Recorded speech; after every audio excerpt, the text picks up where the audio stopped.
अस्सलाम वालेकुम वरहमतुल्लाहि वबरकातुहू। आज जो हम टॉपिक स्टार्ट करने वाले हैं, पहले मैं आपको बताऊंगा हम यूनिट स्टार्ट करने वाले work energy and power for class 9th। इसमें जो हमारा टॉपिक रहेगा वो है वर्क। पहले आपको सभी को ये मालूम होगा कि हम हर इस चीज़ को काम कहते हैं जिसमें एक्चुअली हमें थकावट महसूस होती है। यहाँ मैंने लिखा है कि हम एवरीडे लाइफ में वर्क को एज अ साइन इस्तेमाल कर लेते हैं, एफर्ट का, लेबर का, या अगर हमने कोई भी एनर्जी स्पेंड की है उसे हम वर्क कहते हैं। लेकिन फिज़िक्स में वर्क की अपनी एक अलग टर्मिनोलॉजी है। हम कब कहेंगे कि वर्क हुआ है और कब कहेंगे वर्क नहीं हुआ है। जैसे मैं आपको एक एग्जांपल बताऊंगा। आप सुबह से शाम तक पढ़ रहे थे या सोच रहे थे, या मैं आपको ये कहूँगा कि आपके घर में एक बहुत बड़ी दीवार है, उसे धक्का दे दीजिए सुबह से शाम तक, लेकिन वो दीवार अपनी जगह से हिल नहीं रही थी। लेकिन जब शाम होगी तो आप बहुत ज़्यादा अपने आप को थके हुए महसूस करोगे, आपको खाने की ज़रूरत पड़ेगी, आपको एनर्जी की ज़रूरत पड़ेगी, क्योंकि आपने काम किया है। लेकिन फिज़िक्स इसे काम मानने के लिए तैयार नहीं है, क्योंकि फिज़िक्स में वर्क को डिफ़ाइन करने के लिए एक अलग सी टर्मिनोलॉजी है। ओके, हाँ, अब मैं यहाँ पे आपको कहूँगा सीधा वर्क की definition. Okay, work is said to be done by a force acting on a body provided the body is displaced actually in any direction except in a direction perpendicular to the direction of the force. What does it mean? और याद रखोगे आपकी जिस force की हम यहाँ पे बात करेंगे that will be a constant force. I will illustrate all these things. Okay, हाँ, मैंने आपको ये कहा कि ये कांस्टेंट फोर्स होता क्या है। कांस्टेंट फोर्स वो फोर्स है जो चेंज नहीं होगा। आगे आप देखोगे जब आप हायर फिजिक्स में यही वर्क पढ़ोगे तो वहाँ पे आप एक चीज़ इसमें ऐड करोगे, दैट इज़ कांस्टेंट फोर्स। तो उसकी वजह से क्या चेंज होगा मैं आपको अभी थोड़ी देर के बाद बताऊंगा। ओके, तो यहाँ पे मैंने आपको ये कहा कि अगर आप वर्क कर रहे हो, आपने किसी ऑब्जेक्ट के ऊपर फोर्स अप्लाई किया, अगर वो ऑब्जेक्ट अपनी जगह से डिस्प्लेस हुआ, आपके फोर्स करने की वजह से अगर ऑब्जेक्ट अपनी जगह से डिस्प्लेस हुआ, तो हम कहेंगे कि आपने काम किया है। लेकिन यहाँ पे एक कंडीशन आप याद रखो, यहाँ पे एक कंडीशन मैंने मेंशन की है कि एक डायरेक्शन में नहीं होनी चाहिए। अगर आपने फोर्स अप्लाई किया उस डायरेक्शन में डिस्प्लेसमेंट नहीं होनी चाहिए, वो है परपेंडिकुलर। यानी कि जिस डायरेक्शन में आपने फोर्स अप्लाई किया परपेंडिकुलर डायरेक्शन में डिस्प्लेसमेंट नहीं होनी चाहिए, तब हम वर्क नहीं कहते हैं। ओके, अब यहाँ पे हमारे पास जिस वर्क की हम बात करेंगे वो है कांस्टेंट फोर्स। ओके, लिसन, अब यहाँ पे हमने देखा कि ओके, यहाँ पे मैंने आपको एक एग्जांपल बताई है कि अगर आप एक कुली की बात करोगे जिसके सर पे लोड है तो हम उससे काम नहीं कहते हैं।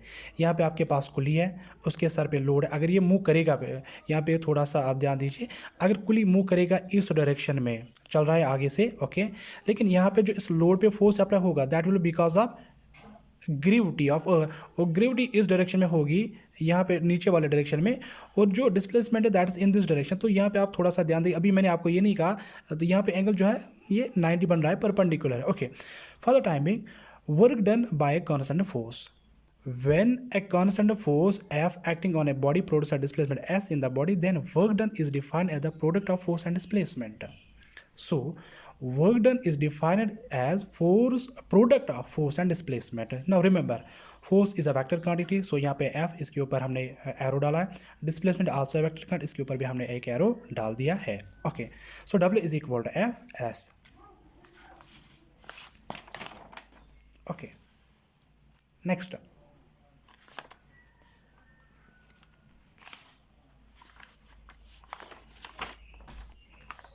ओके, यहाँ ओके, तो जो हमने देखा कि वर्क डन जो है that is equal to product of force and displacement. अगर इन दो में से कोई भी जीरो होगा, यहाँ पे आपने देखा कि अगर फोर्स जीरो होगा, आपने काम में फोर्स ही नहीं अप्लाई किया तो वर्क डन डेफिनेटली जीरो होगा। अगर डिस्प्लेसमेंट जीरो है तो आप वर्क डन भी जीरो होगा।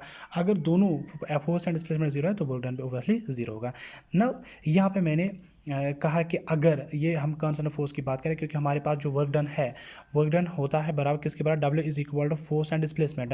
इफ दिस फोर्स चेंज, अगर if this is not constant work done also change. तो यहाँ पे हम उस फोर्स की बात करेंगे जो सेम रहेगा, तो जिसकी वजह से वर्क डन भी ऑलमोस्ट सेम ही रहेगा। Okay, now when force and displacement are the same direction, okay, for the time being अगर हम ये कहेंगे कि जिस डायरेक्शन में आपने फोर्स अप्लाई किया उस डायरेक्शन में भी डिस्प्लेसमेंट भी है, तब जो वर्क डन है that is simple, W is equal to product of force and displacement. Okay, इस डायरेक्शन में फोर्स अप्लाई हो रहा है, लेट सपोज यहाँ पे आपके पास एक ऑब्जेक्ट है, आपने इस डायरेक्शन में से फोर्स अप्लाई किया तो ऑब्जेक्ट भी उसी डायरेक्शन में मूव हो रहा, तो यहाँ पे फोर्स और डिस्प्लेसमेंट के दरमियान डायरेक्शन सेम है, तो यहाँ पे जो वर्क डन होगा that is equal to W is equal to F multiplied by S. Okay, now next case is that is very important. Now, always the force and displacement are not in the same direction. See here, यहाँ पे जो है आपके पास एक block है, okay, यहाँ से आप बेटा यहाँ से आप फोर्स अप्लाई करो इन दिस पर्टिकुलर डायरेक्शन, लेकिन आपने क्या देखा कि आपके पास जो ऑब्जेक्ट है वो इस डायरेक्शन में मूव नहीं हो रहा था, इस डायरेक्शन में मूव नहीं हो रहा था, ये इस डायरेक्शन में मूव हो रहा था। मैं आपको एक एग्जांपल बताऊंगा। आप लड़सो फॉरेन से वापस आ रहे थे, आपके हाथ में एक लगेज है, लगेज को आप खींच दो किसी और डायरेक्शन में, लेकिन वो रोड के ऊपर से आता है, तो फोर्स किसी और डायरेक्शन में होता है और जो डिस्प्लेसमेंट है वो किसी और डायरेक्शन में होती है, तो यहाँ पे जो एंगल बन रहा है वो कितना है, थीटा। ओके, तो अगर force and displacement same direction में नहीं होंगे तब क्या होगा, तब हम वर्क डन को कैसे डिफाइन करेंगे? Now see, then it's defined as a dot product of force and displacement, that is, और याद रखना फॉर द टाइमिंग हम ये कहते हैं कि हमारे पास जो प्रोडक्ट होता है दैट सेम, लेकिन आगे आप देखोगे we have two types of products, dot product, cross product. Okay, तो वर्क डन जो है, वर्क डन हम डिफाइन करते हैं the dot product of force and displacement, that's W is equal to F dot S.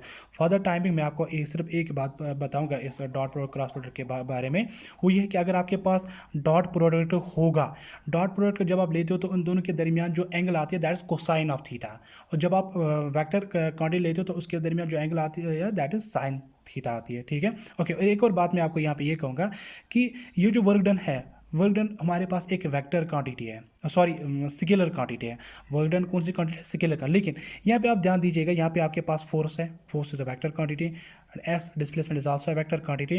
When force and displacement are vector quantity, इनका जब आप dot पर लो हमेशा स्केलर क्वांटिटी होती है। सो इन दोनों का डॉट पर लोगे तो यहाँ पे क्या आता है, एक स्केलर क्वांटिटी, तो डब्ल्यू जो है वर्क डन जो है that is a scalar quantity. Okay, so अब यहाँ पे जो एंगल आपके पास है, ये जो थीटा आपके पास है, depending upon this theta we have three different types of works. Work is a scalar quantity, but depending upon this theta, this angle, we have three different types of works. Okay,